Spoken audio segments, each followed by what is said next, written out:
कहीं दरकते पहाड़,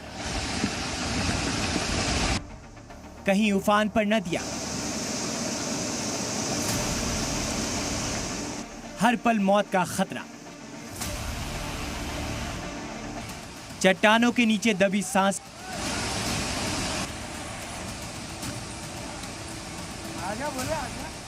से और सैलाब के सितम के बीच जिंदगी बचाने की कोशिश। जी हां, अगस्त महीने की शुरुआत से ही कुदरत का ये कहर काल बनकर लोगों पर टूटा है।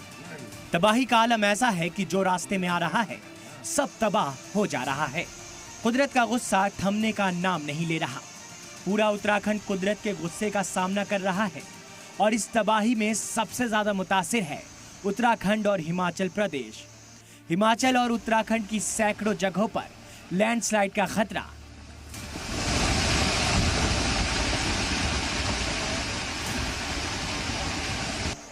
गंगा, अलकनंदा, पार्वती समेत कई नदियां उफान पर हैं। साहिली इलाकों में हर वक्त मौत का खतरा है। भारी बारिश के बीच कब कहां पहाड़ दरक जाए, बादल कब बरसते बरसते फट जाए, इसका अंदाजा कोई नहीं लगा सकता है। सबसे पहले बात हिमाचल प्रदेश की करते हैं। हिमाचल प्रदेश में कुल्लू में बादल फटने से तबाही का आलम है, तो वहीं शिमला के पास रामपुर में बादल फटने के बाद जिंदगी रुक सी गई। आसमान से ली गई इन तस्वीरों को देखकर तबाही का अंदाजा लगाया जा सकता है।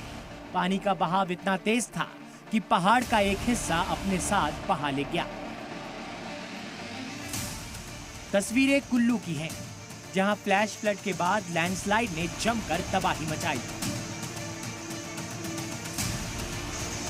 भारी बारिश की वजह से ब्यास नदी उफान पर है। लहरों के इस रौद्र रूप को देखते हुए लोगों को नदी से दूरी बनाने की सलाह दी गई है।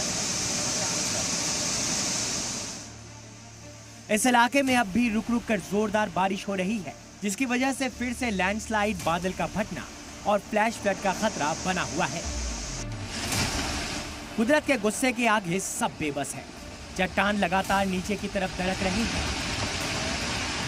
बीते 48 घंटों में इस इलाके में खौफ का आलम है। लोग अपना सब कुछ छोड़कर महफूज जगहों पर जा चुके हैं। लगातार लैंडस्लाइड और बारिश की वजह से ट्रैफिक पर भी जबरदस्त असर पड़ रहा है। ये तस्वीरें कुल्लू मनाली हाईवे की हैं, जहां बारिश और फ्लैश फ्लड के बाद गाड़ियों की लंबी कतार है। कुल्लू में तबाही के बाद हालात को नॉर्मल करने की कोशिश की जा रही है। सड़कें टूट चुकी हैं, हर तरफ मलबा है। जेसीबी मशीनों से सड़कें बनाई जा रही हैं और इन इलाकों तक पहुंचने की कोशिश की जा रही है जिनका कनेक्शन टूट चुका है। हालांकि भारी बारिश की वजह से रेस्क्यू ऑपरेशन में काफी दिक्कतें भी आ रही हैं। वहीं हिमाचल प्रदेश की राजधानी शिमला के पास रामपुर में बादल फटने से तबाही का आलम है। इस हादसे के बाद अब भी कई लोग लापता हैं। एनडीआरएफ और लोकल इंतजामिया की मदद से रेस्क्यू ऑपरेशन चलाया जा रहा है। वहीं केदारनाथ के पास लैंडस्लाइड आने से हालात बेहद खराब हैं। केदारनाथ मार्ग पर 2 दिनों से रेस्क्यू ऑपरेशन जारी है। जानकारी के अनुसार अब भी कई लोग यहां लापता हैं। चट्टानों और झरनों के बीच से रेस्क्यू ऑपरेशन जारी है। अब तक की जानकारी के मुताबिक 7000 से अधिक लोगों को रेस्क्यू किया जा चुका है। भारी बारिश की वजह से अलकनंदा का वाटर लेवल भी लगातार बढ़ रहा है। अलकनंदा में पानी के रंग से ऊपरी इलाकों में तबाही का अंदाजा साफ लगाया जा सकता है। इन इलाकों में फंसे लोगों को अब फरिश्तों से ही उम्मीद है, जो हर चैलेंज का सामना करते हुए लोगों को बचाने की कोशिश में जुटे हुए हैं। ब्यूरो रिपोर्ट, सलाम टीवी।